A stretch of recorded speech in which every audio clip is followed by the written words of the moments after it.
Hi mga ka-Ronbel, malipayong Huwebes kaniyong tanan. Feel na ko mokaon og tempura ron. Kayo man tuyoa nga nakapalit ko usa ka plastic nga tempura kay wala gyud siyo ang bus og nakanaog ko og nakapalit ko og tempura balig 160 ang putos. Unya himuan na to og sauce. Makainumdum na sad ko ani katong nasa kulon pa ko kay magpalit ako og usa ra ka buok nya parisan ako og usa ka puso sad. Oh, sold na. Nya magbarog ra ko magkaon.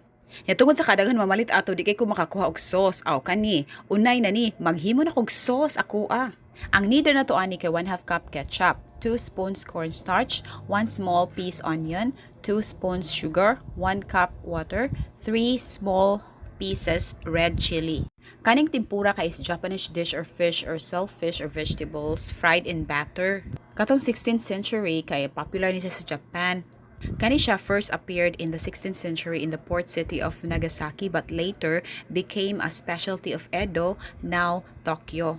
The name tempura originates from the Latin phrase quatur ani tempora, which means no meat is consumed.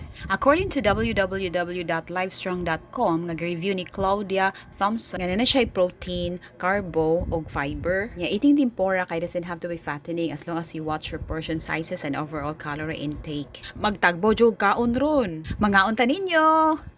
Enjoy your lunch! Mo kani Ronbel Gums!